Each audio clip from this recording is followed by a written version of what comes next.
Hoje a gente vai entrevistar um convidado muito especial. A gente vai entrevistar o conselheiro do CNJ, Henrique Ávila. CNJ que tem tido um papel importantíssimo, fundamental nesse tempo de pandemia para manter o judiciário funcionando, estabelecendo várias regulamentações, exercendo um papel muito importante, um papel de coordenação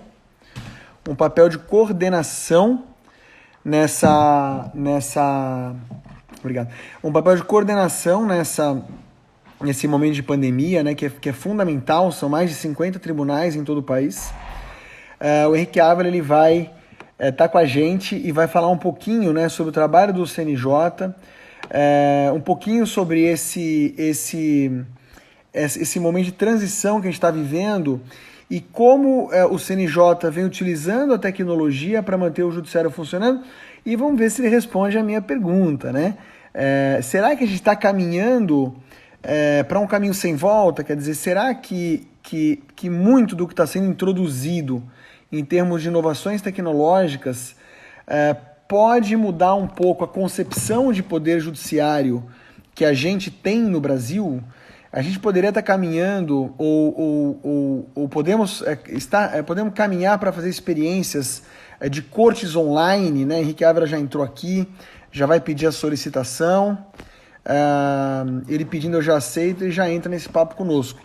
Ou será que são medidas, né, que a gente está tomando exclusivamente para esse momento, mas a gente quer depois voltar para o modelo mais tradicional, né? Quer dizer, qual será que é a visão do Henrique, não em nome do CNJ, mas a visão dele mesmo como membro do CNJ, alguém que tem uma visão mais ampla do sistema de justiça como um todo, muito mais do que eu, a respeito desse e de outro. Aqui, já vai dividir tela com a gente. Vamos ver. Conectando. Olha ele aí. Olá, Henrique. Boa noite, tudo bem? Tudo bem? Como é que estão as coisas, querido? Tudo bem? Tudo certo, meu querido. Seja Tudo bem-vindo aqui bem. a esse nosso espaço. Muito obrigado. Eu tô aqui, peço perdão, ainda estou me adaptando aqui às novas tecnologias que vocês tão bem difundem aí no New Law e estudam e se empenham. Então, se qualquer erro tecnológico aqui da minha parte, eu já peço perdão por antecedência, né? Mas podemos prosseguir e logo eu resolvo. Eu resolvo rápido quando eu faço bobagem. Deixa eu, antes de mais nada, Eric, eu preciso aqui saudar o meu compromisso que eu fiz com os meus filhos que estão aqui em casa assistindo a live no celular da mãe, o Guilherme de 8 anos e a Gabriela de 6 anos. Eu preciso mandar um beijo para eles. Ah, Gabi e Gui, um beijo do papai, viu? Em 40 minutos, uma hora mais ou menos, o papai já está de volta aí com vocês, um no outro beijo para cômodo. eles, que legal. Que legal. Você é a prova viva daquilo que a gente vem falando muito aqui no New Law, né? A conciliação do trabalho com a família dentro do mesmo ambiente, né, Henrique? Exatamente, exatamente. Que é o que está mudando aí, né, Eric? Os paradigmas, né? Exato, exato. Então, perguntando aqui o tema da live, né? O tema da live é exatamente esse, né? É a visão do Henrique como um sujeito que, por estar no CNJ, conhece o sistema de justiça. Eu costumo brincar que conhece a floresta, né? A gente olha a árvore, conhece a floresta e qual a visão que ele tem da introdução da tecnologia nesse momento de pandemia. Se algumas coisas vão ser permanentes, se ele acha que algumas coisas têm volta, para onde a gente está caminhando, são essas perguntas que a gente vai fazer para o Henrique aqui, nesses 40 minutos, mais ou menos, que também a gente não quer tirar o Henrique da família dele durante... É um prazer. Eles estão curtindo essa coisa. Ontem mesmo estava passando uma reprise de uma entrevista minha na TV Justiça e eu não sabia que estava reprisando naquele horário e o Guilherme estava zapeando lá a televisão e passou e aí se animaram e tal e ele chamou a irmã, olha o papai na TV e coisa e tal. E eles ficam um tempo assistindo, viu? Aí eu acho que Legal. depois de um tempo eles preferem voltar lá Desenho. os desenhos animados, que eles não entendem muito, né? Mas no início eles gostam de Que assistir um legal. pouquinho e Eu tal. queria, eu queria também dar um oi pro Guilherme Pérez, né, nosso amigo que está aqui com a gente, pro Rodrigo Paiva. E para quem não sabe, né, eu e o Henrique, na verdade, a gente se conheceu no mestrado da PUC São Paulo, quando a gente fazia mestrado. Depois o Henrique fez o doutorado recentemente também na PUC São Paulo. E o Henrique é um dos ministros mais novos do Brasil, né, Henrique? Você tem essa cara aí de pessoa mais experiente, você é muito novo, né? Exatamente, exatamente. Eu costumo brincar, né, que eu deixo um pouquinho a barba, né, para parecer um pouquinho mais velho, né? A exemplo, que eu brinco com ele, o presidente Dias Toffoli também sempre se valeu dessa estratégia, né? Uma brincadeira minha. Só que agora ele raspou a barba e eu disse então que eu me tornei mais velho do que ele me respeitasse, portanto, entendeu? Eu entrei com 33 anos, eu fui indicado pelo Senado Federal para a função com 33 anos, hoje já tenho 36, né? Já estou aí na metade do meu segundo mandato, fui reconduzido, mas continuo sendo disparado o mais novo lá, muito embora seja o mais antigo na composição, por conta da recondução, Que legal. não são todas as indicações que costumam reconduzir os seus membros, eu felizmente fui reconduzido, tive a honra de ser reconduzido, então não são todas as cadeiras que têm esse hábito de reconduzir, então, por essa circunstância, eu hoje sou o mais antigo lá, muito embora seja disparado o mais novo. Que legal. Né? Recondução que certamente se deu pela competência do seu trabalho que eu venho acompanhando muito de perto. Henrique, eu acho que a gente tem que começar do começo. Eu acho que até para as pessoas, né, saberem um pouco, né, ninguém tem obrigação de saber. Claro que a maioria dos nossos alunos, a maioria advoga, mas exatamente qual é a situação de momento, né? Quer dizer, o que o CNJ decidiu para a justiça como um todo e o que tem sido feito nesse momento dentro daquilo que foi decidido. Acho que para as pessoas saberem, daí a gente vai aprofundando um pouquinho. Perfeito. O CNJ desenvolve esse trabalho muito importante de estabelecimento, né, dos projetos estratégicos do Poder Judiciário. Né? Então, administrativos. Né? Então, o Poder Judiciário, claro, cada tribunal tem a sua autonomia, tem a sua independência, inclusive para fazer as avaliações administrativas de funcionamento, né, conforme a realidade local. Mas no Brasil por ter essa dimensão continental, nós temos muitas realidades bastante diferentes e 91 tribunais. Né, isso quando a gente fala para o Eric que estudou na Universidade de Harvard, já tivemos juntos lá algumas vezes, os professores norte-americanos absolutamente não entendem esse funcionamento, essa magnitude do Poder Judiciário brasileiro. Né? São 91 tribunais no Brasil. E o Conselho Nacional de Justiça tem circunscrição ou jurisdição, como queiram, sob 90 tribunais do Brasil, ficando fora apenas o Supremo Tribunal Federal, que fica acima do Conselho Nacional de Justiça. E por que isso? Porque com essa diversidade, quer dizer, 90 tribunais, é natural que seja necessário um órgão que uniformize muitas das políticas adotadas pela justiça brasileira. É importante um órgão de controle, um órgão que, vamos por assim dizer, coloque um pouco de ordem quando as circunstâncias, né, tornam muito díspares as políticas. E aconteceu isso, né, nesse momento de pandemia.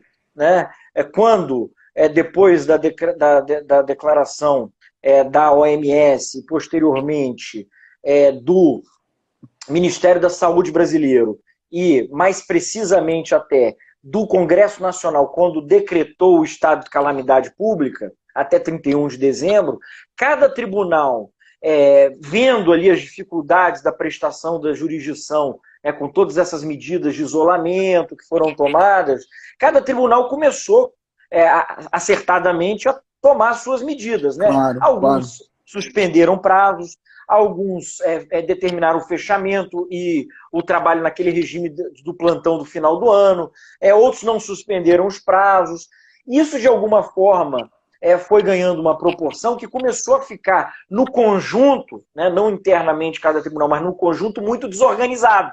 Né? E Uhum. nós, do Conselho Nacional de Justiça, fomos chamados a atuar e, de alguma maneira, uniformizar essas políticas, né, nos tribunais. Até em prol também, né, principalmente do jurisdicionado e, por intermédio sempre, da advocacia. Né? São 1.200.000 advogados no Brasil hoje, é um número muito grande, e que muitos deles atuam em vários tribunais, não necessariamente em vários estados, mas o advogado que atua em São Paulo tem aqui o TRE, tem o Tribunal, o TRT, né, tem o TJ, tem inúmeros tribunais e que cada um deles poderia tomar posições diferentes. O federal, claro, poderiam tomar soluções diferentes, ter soluções diferentes. Então o CNJ foi chamado a, de alguma maneira, uniformizar essas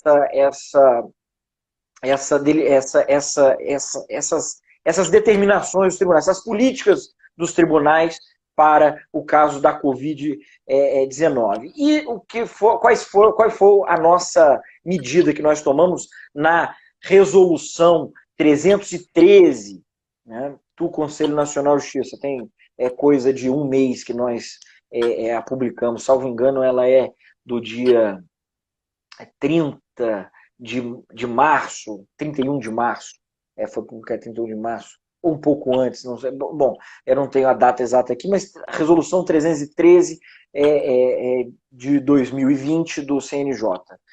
Foram fundamentalmente três coisas. A primeira coisa é que os tribunais precisariam ser fechados, né, fisicamente, né?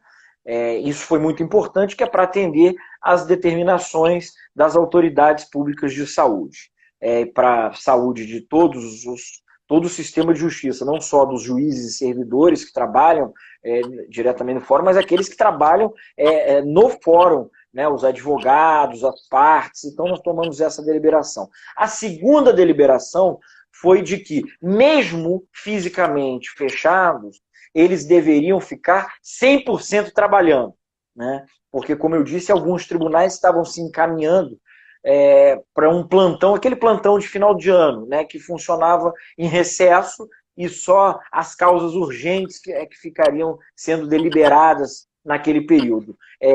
Na verdade, nós deliberamos que todos os tribunais precisariam estar funcionando e trabalhando de home office, né, o teletrabalho, que se chama de teletrabalho. Né? E aí, aqui eu já levanto um ponto, Eric, que é muito interessante.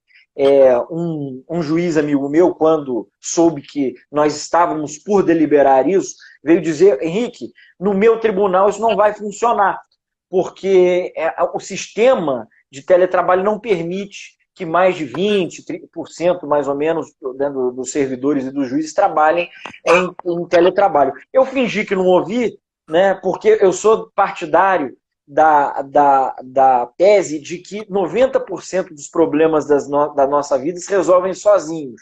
Né? A gente não precisa esquentar muito a cabeça com eles. Né? Então, nós tocamos o barco dessa maneira e a surpresa foi que o tribunal, obviamente empenhado em solucionar os problemas, em coisa de 3 dias já tinha, então, conseguido solucionar essa limitação. E 100% dos juízes e servidores do tribunal hoje estão trabalhando remotamente. Quer dizer, se naquela época eu tivesse me preocupado com isso, talvez esse problema hoje não tivesse solucionado. Bom, e a terceira, e não menos importante, medida, né, entre outras tantas, mas eu estou falando aqui da espinha dorsal, claro, da resolução 313 do CNJ, foi que os prazos ficariam suspensos. Né, os prazos tanto dos processos físicos quanto dos processos virtuais. Por que isso? Porque naquele momento havia um sentimento de insegurança muito grande no seio da sociedade. Né?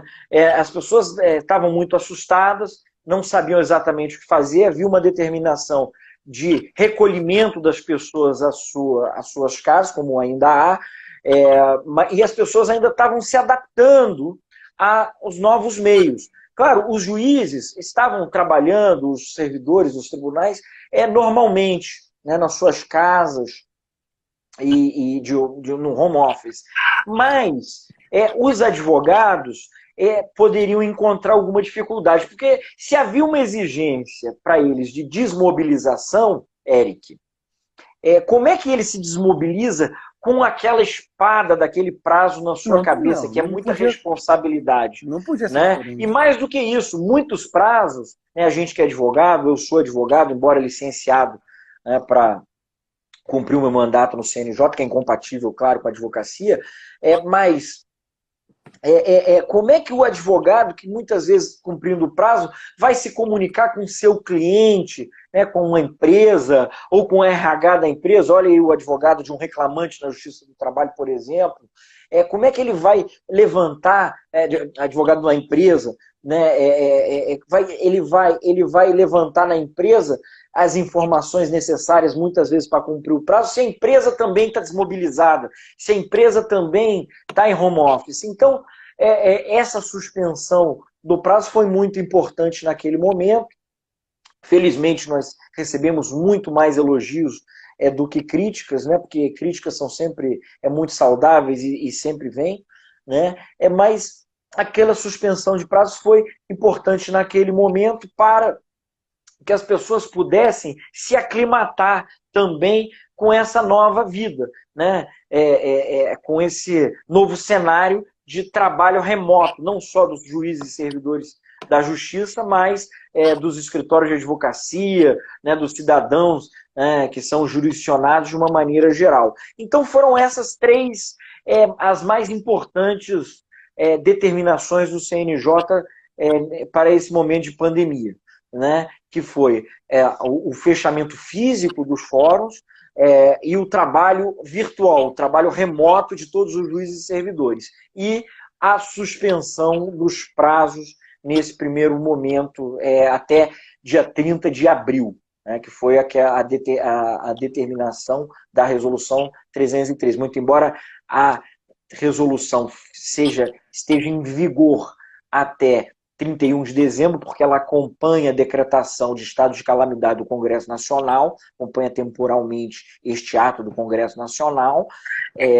A suspensão dos prazos funciona até 30 de abril, a menos que seja prorrogada essa suspensão, ela está válida até 30 de abril. Legal. Aí eu tenho uma pergunta interessante. Esses dias a OAB Nacional passou uma pesquisa para os advogados perguntando se eles desejariam que os prazos voltassem ou não. E foi interessante, ficou ali meio a meio, mas até a maioria, acho que 56% dos advogados gostariam que os prazos voltassem. Num cenário de tempestade perfeita, né, em que a gente tem que continuar fechado ainda durante muito tempo, você acredita que com os meios tecnológicos que nós temos hoje à disposição, ou com alguma outra ferramenta que seja acessível e possa ser implementada, existem condições para que a justiça funcione remotamente, e dadas, obviamente, as devidas garantias e tal, e ponderações, e que os prazos voltem a correr, na tua opinião? Eric, olha, veja, é difícil responder isso, porque a cada dia as coisas mudam muito, né, nessa situação difícil que estamos vivendo, né? O dia 30 de abril ainda faltam 2 semanas para esse fim dos prazos. Nós estamos nos reunindo, tivemos uma reunião ontem, né, temos debatido, né, remotamente, claro, sempre virtualmente, mas temos esse debate interessante. Eu penso que cada dia mais as pessoas vão se acostumando com a tecnologia e com o funcionamento remoto. Tá? Eu acho que a gente tem visto que os advogados têm se organizado muito bem para cada dia mais se condicionarem a trabalhar desta maneira. Ou seja, quanto mais o tempo passa, melhores ficam as condições de trabalho remoto. Então, eu não tenho nenhuma dúvida em afirmar que em algum momento esses prazos vão voltar a correr. Tá? Acredito até que seja breve. Por outro lado, e você como um juiz federal sabe exatamente do que eu estou falando, a gestão dos processos na justiça, ela cada dia mais vai ficando difícil com a suspensão dos prazos. Por uma razão muito simples. Né? O juiz determina que uma parte cumpra, observe uma certa determinação, né, concernente ao processo, e se a parte não cumprir, os prazos estão suspensos, ela pode cumprir voluntariamente, a justiça está funcionando, as publicações estão acontecendo, ela pode cumprir, mas se ela não cumprir, ela não tem obrigação de cumprir, nem os advogados públicos, nem o Ministério Público, nem os defensores públicos, nem os advogados privados, aquele processo vai ficar parado. Exato. Aquele processo vai ficar parado. No início, um ou outro que fica parado, mas eles vão, com o tempo, se avolumando. Exato. Né? E a justiça vai parando e a gestão dos processos pelo juiz vai piorando. Então, isso são dados objetivos. Com o tempo, a suspensão de prazos vai piorando a situação da justiça, né, da gerência dos processos da justiça, e, ao mesmo tempo, vai melhorando a situação de trabalho em home office dos advogados, né, das partes, do Ministério Público, da Advocacia Pública. As pessoas vão se estruturando. Então, o que acontece? Nesse momento, eu ainda não sei dizer se o Conselho Nacional de Justiça vai estender os prazos para além de 30 de abril. Mas o que eu posso dizer é que, nesse momento, a estrutura já está bem melhor. Né? Nós temos recebido feedback de muitos setores da advocacia e eles estão realmente preparados, ainda que não integralmente, mas estão preparados para uma volta dos prazos, em alguma proporção, e mais do que isso. Também atrapalha a advocacia, né, a estagnação, né, os processos parados. Né? Nós temos algumas dificuldades para lidar, Eric. As audiências são talvez o ponto mais sensível disso, as sessões de julgamento, né, por conta das garantias, e no caso das audiências, principalmente porque algumas delas necessitam da presença física realmente, né, algumas não. Né? Alguns atos podem ser praticados de maneira virtual. Nós lá no CNJ estamos com a nossa pauta virtual normal, claro, como todos os tribunais, e também com a nossa pauta presencial. Nós temos feito as audiências virtuais, as sessões virtuais de julgamento, de maneira, claro, experimental ainda, né? Mas temos conseguido.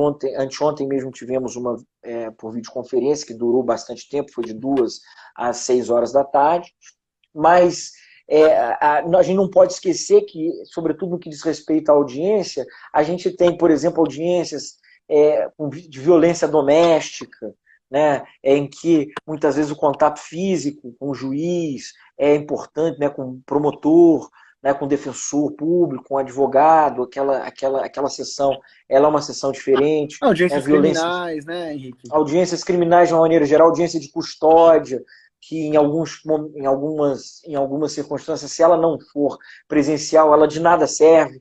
Né? A audiência de custódia, ela tem muito esse viés, né, do juiz conversar com o preso, compreender o crime praticado. Né? Então você tem algumas audiências que você tem muita dificuldade, né, de fazer por um mecanismo virtual. Então, essas dificuldades, elas têm que ser superadas na medida do possível, claro. Nós não vamos conseguir superar todas as dificuldades, o mundo perfeito não existe, nós temos uma situação muito grave e que nos dificulta muito a vida, que é essa pandemia. Né? Então, eu acho que o nosso trabalho de gestor da justiça, né, de autoridades públicas, né, que estão ligadas à justiça, é exatamente de fazer o melhor possível, ciente Exato. de que uma situação perfeita nós não vamos conseguir alcançar, porque nós temos um problema mundial que nos atinge fundamentalmente, que vai nos impedir de fazer o nosso melhor. Mas perdão, vai nos impedir de fazer algo perfeito, mas o nosso melhor eu acho que nós temos condição de tentar, né? Que é o que nós estamos tentando diariamente. Pois é, eu não sei, obviamente você sabe a minha opinião sobre justiça digital, mas quando você está fazendo política pública, né, que no fim das contas é o que o CNJ faz, as coisas são muito mais complexas. As dificuldades são imensas, o Brasil é um continente, cada tribunal é uma história, as dificuldades do dia a dia são muitas, as pessoas demoram para se adaptar, os processos são distintos, né, como você mesmo disse, mesmo em países que adotam maciçamente a tecnologia, no sistema de justiça, como é o caso da China, por exemplo, agora o caso da Inglaterra, eles têm um pedaço da justiça que funciona online, normalmente em caráter experimental, mas tem até cortes online, tem três na China, tem uma no Canadá, tem uma em Singapura, mas todo mundo sabe que nem tudo pode ir online. Agora, num país em que você tem um acervo de 80 milhões de processos, né, muitos deles repetitivos, muitas causas que não são sensíveis do ponto de vista humano. E no momento de pandemia, em que está todo mundo em casa trabalhando, eventualmente melhorando o acesso à internet, se estruturando, e o CNJ possibilita, como efetivamente possibilitou, né, nem todo mundo sabe, o CNJ disponibilizou uma plataforma para os juízes utilizarem para fazer a audiência. A plataforma grava a audiência dentro do PJE, não é isso, Henrique? E fica lá Exatamente. disponível no acervo, como qualquer outro documento do processo. Você, assim, olhando de novo a floresta, né? Você acha que é possível que a gente faça desse limão uma limonada? Quer dizer, que lá na frente a gente se aproprie de maneira definitiva de algumas dessas ferramentas para diminuir eventualmente o custo da justiça para a sociedade, mas também para o advogado, né? E para a parte, porque eles também têm que se movimentar e aumentar a efetividade, pelo menos para alguns tipos de processo. Você acha que isso é utópico? Ou isso faz algum sentido? Ou então era utópico e agora, graças ao momento da pandemia, pode vir a fazer algum sentido? Quer dizer, dá para tirar alguma coisa positiva disso tudo, na sua opinião? Eu não tenho a menor dúvida, Eric. Eu acho que desde as coisas mais complexas, né, como, por exemplo, o desenvolvimento emergencial desses programas, dessas plataformas digitais, o aperfeiçoamento delas para lidar, para tratar nesse momento com essa crise terrível que nos assombra, até as coisas mais simples, né? Eu mesmo, depois que começou isso tudo, eu tive que baixar vários aplicativos aqui no meu computador e aprender a lidar com eles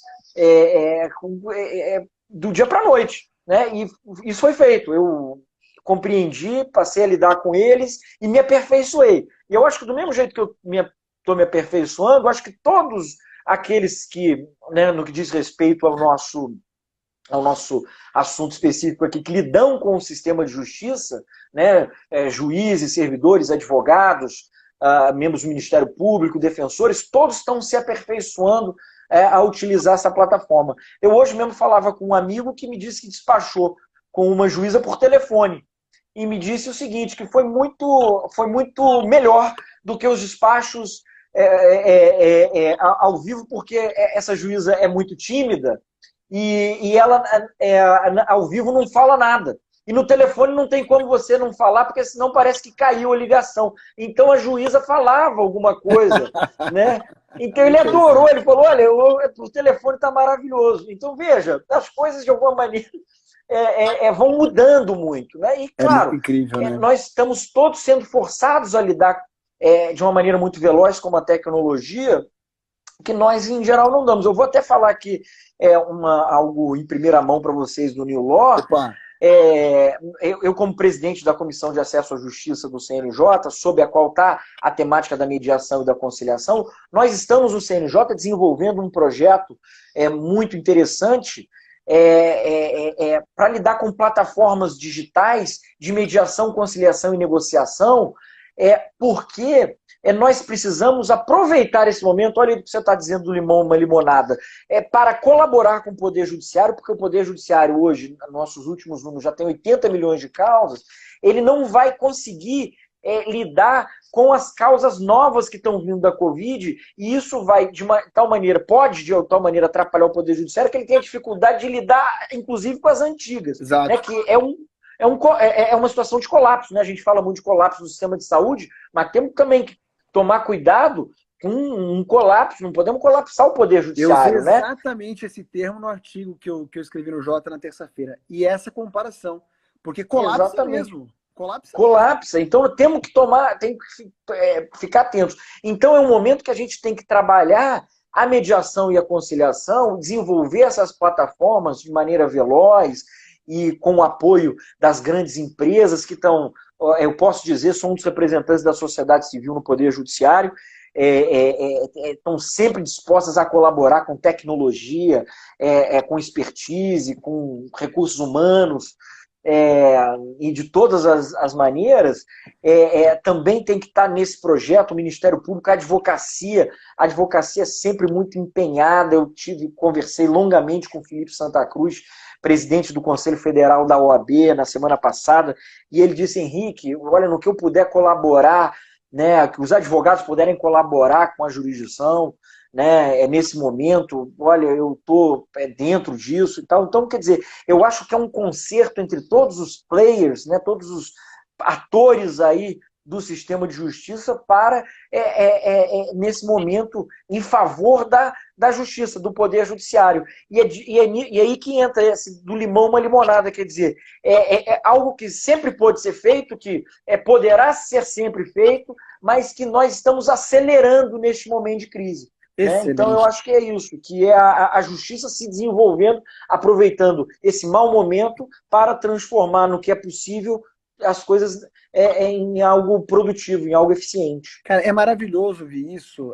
Bom, eu fico muito feliz, né? Porque lá em 2017, quando eu estava escrevendo isso, eu me lembro dos nossos amigos, o nosso querido amigo Paulo Nasser, por exemplo, dizendo: você tá louco, isso nunca vai acontecer e tal. E está acontecendo.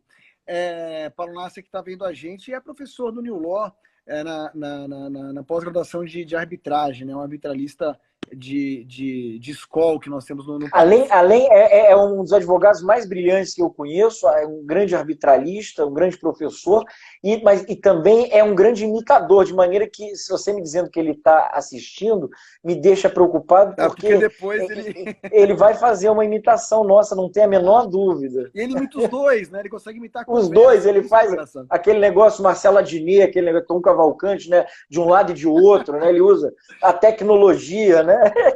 É incrível, mas o que eu ia dizer era o seguinte: as pessoas elas acham, né, que só existe justiça com J maiúsculo.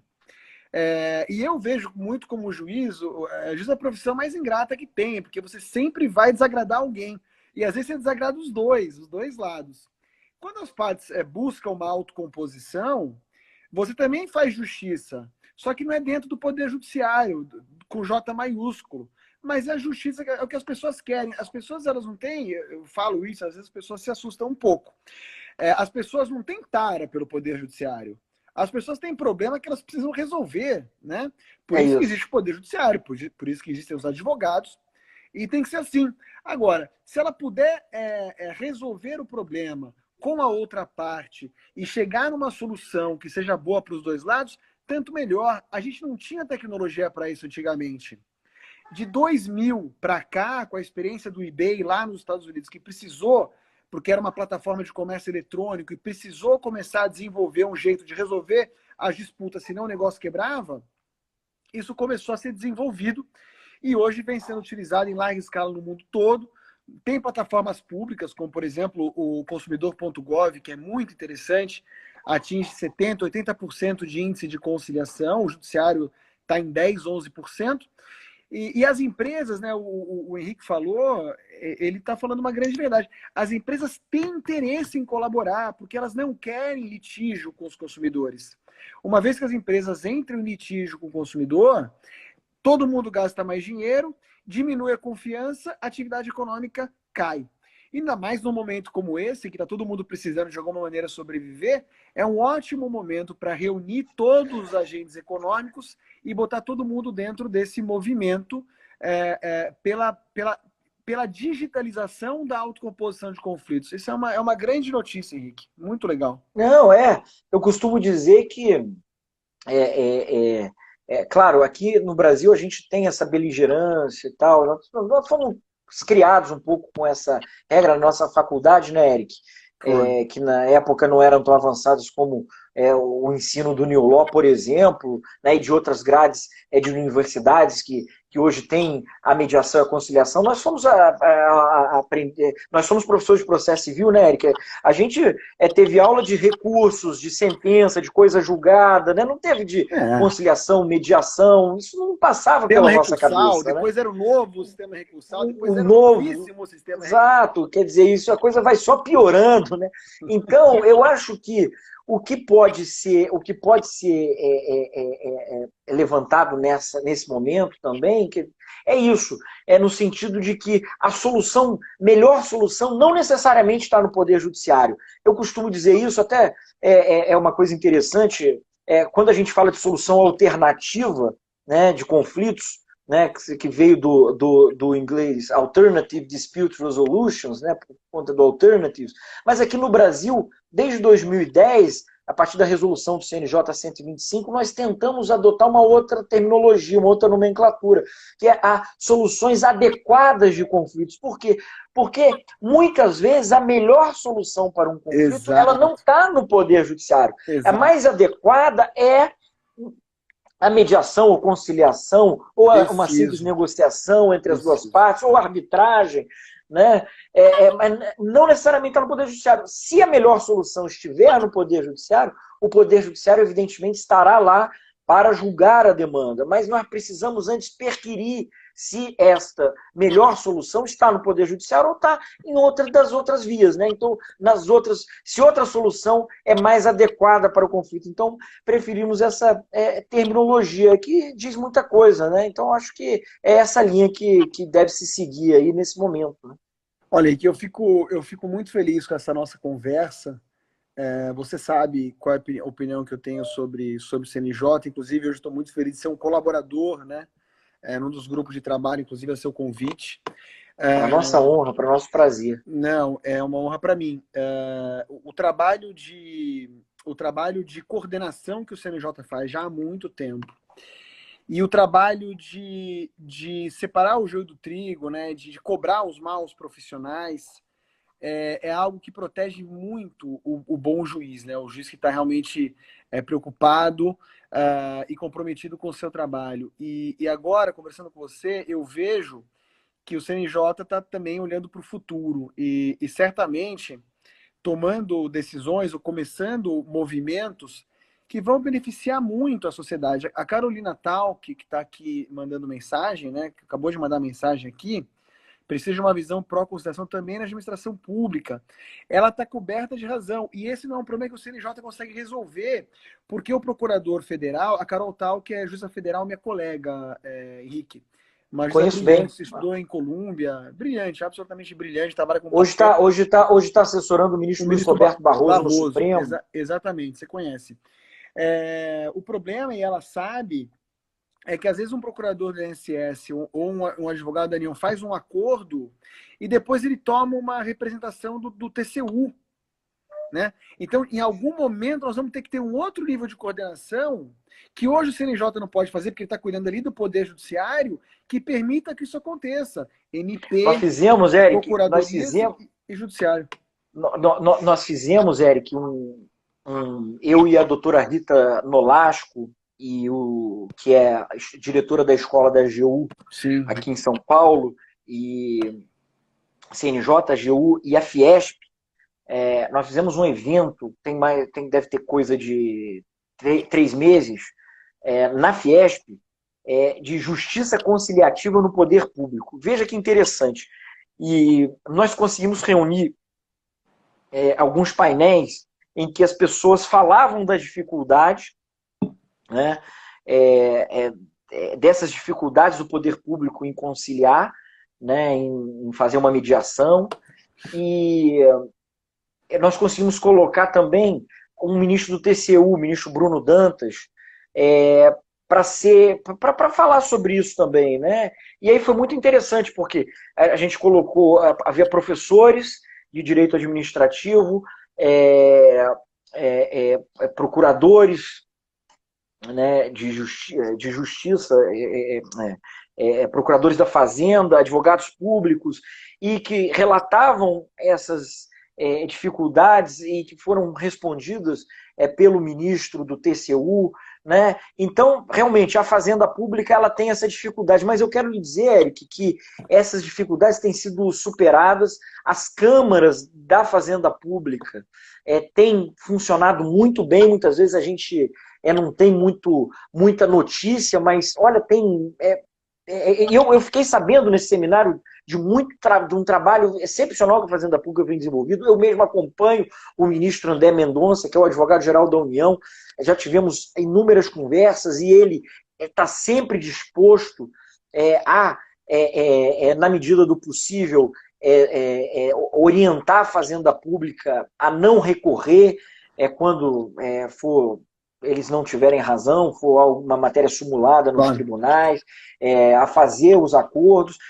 Eu quero dizer que nós temos superado um pouco essas dificuldades com a evolução daquele conceito, né, da fazenda pública, do que é disponível, o que não é disponível para fins do direito administrativo, né, aqueles conceitos antigos, que tem se desenvolvido, claro, como tudo no direito se desenvolve. Então, eu acho, assim, eu tenho visto com bons olhos, né, o cenário que está caminhando para os próximos anos. Mas você tocou num ponto que é importantíssimo. A Fazenda Pública ainda hoje é o maior cliente do Poder Judiciário. Né? 60% das causas do Poder Judiciário, ou seja, 60% de 80 milhões, tem a Fazenda Pública como uma das partes. Né, demandante ou demandado. De maneira que esse ainda é um tema sensível para a justiça e que nós precisamos cada vez mais caminhar realmente. Não, sem dúvida. A gente vai caminhando para o final, né, mas só para as pessoas poderem entender a dimensão das coisas que nós estamos falando aqui. A gente está falando do florescer da tecnologia e do evitamento de conflitos dentro do Poder Judiciário, para um futuro que deve ser muito próximo, em que possivelmente demandas, por exemplo, previdenciárias, possam ser resolvidas por sistemas eletrônicos dentro do próprio site do INSS, sem precisar o juiz funcionar ali quase como um despachante ali, olhando o documento. A gente está olhando para um futuro de arbitragens em causas tributárias, já tem, né, todo o arcabouço legislativo para isso acontecer. A gente está olhando para um futuro em que talvez os advogados decidam se eles querem que aquele processo tramite inteiramente telepresencialmente ou se eles fazem questão de uma audiência presencial. A gente está caminhando para isso. E para fechar assim com chave de ouro, né, eu costumo dizer, Henrique, que o nosso maior problema vai ser o nosso maior ativo. Porque nós temos 90 milhões, 80 milhões de processos dentro do nosso sistema de justiça.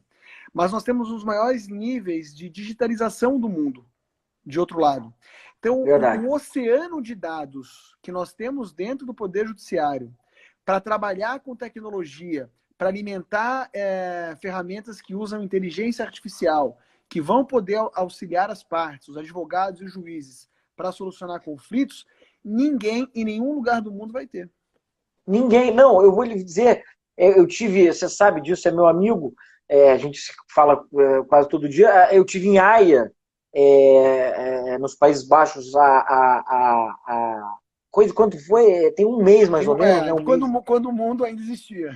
Quando a gente ainda conseguia, né, sair, né,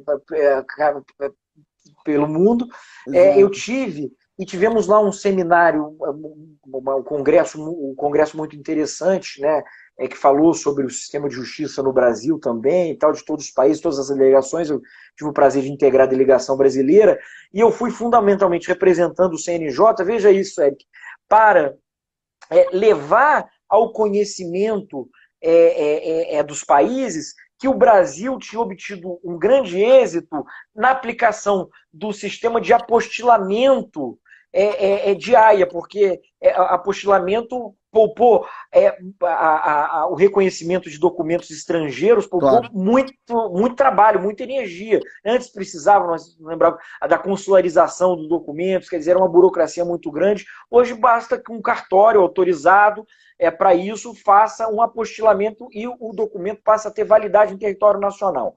Muito que bem. Nós, por conta dessa nossa loucura que nós vivemos no Brasil, nós desenvolvemos no CNJ um sistema que propiciou que mais de 5 milhões, desde 2016, foi quando nós integralizamos, né, esse produto da Conferência de Haia no Brasil, nós conseguimos, Eric, mais de 5 milhões de apostilamentos.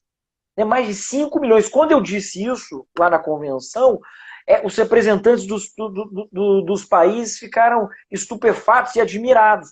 E aí eu disse para eles que nós estávamos, eu também estava lá para isso, para oferecer a eles essa tecnologia, tudo evidentemente de maneira gratuita, a instalação em qualquer língua e tal, que é a colaboração do Brasil para um mundo nessa particularidade. E inúmeros deles se interessaram e foram falar conosco. Mas como é que vocês conseguiram desenvolver isso em tão pouco tempo? Eu disse, nós temos que lidar com 80 milhões de causas. Aí eles não entendem, né? Eles não entendem, mas eles dizem, Henrique, realmente, nós nunca vamos conseguir alcançar o nível de detalhamento, o nível de dados que vocês conseguem, porque vocês têm uma situação muito excepcional. Então, quer dizer, a nossa situação é excepcional para o lado ruim? Claro que é. 80 milhões é uma excrescência em qualquer lugar do mundo. Ninguém compreende absolutamente esse número de causas. Mas, por outro lado, nós temos uma expertise em gestão de processos que ninguém tem.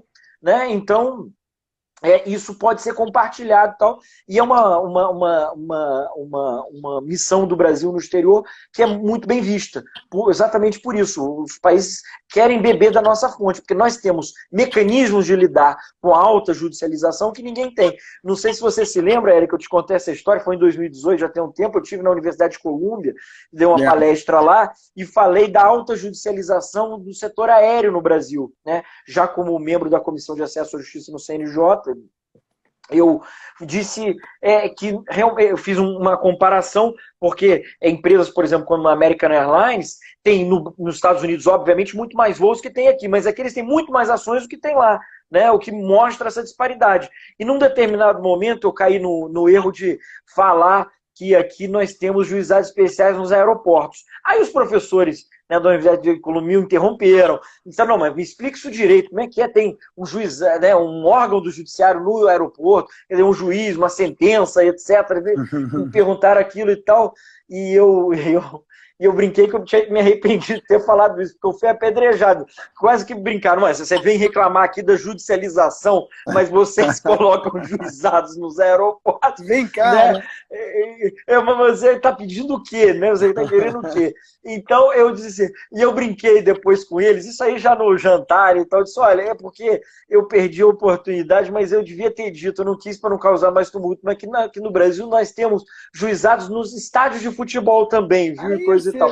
Aí eles não acreditaram e vai ser isso piada e coisa e tal, e coisa. Mas enfim, nós sabemos que nós temos. De maneira que realmente a alta judicialização no Brasil é um problema que é difícil de contornar, mas que nós temos uma expertise nisso, realmente, como você bem disse. É verdade, eu me lembro desse evento, inclusive eu acho que o meu orientador de Harvard, o professor Oren Barguil, estava nesse evento, participando de um desses painéis.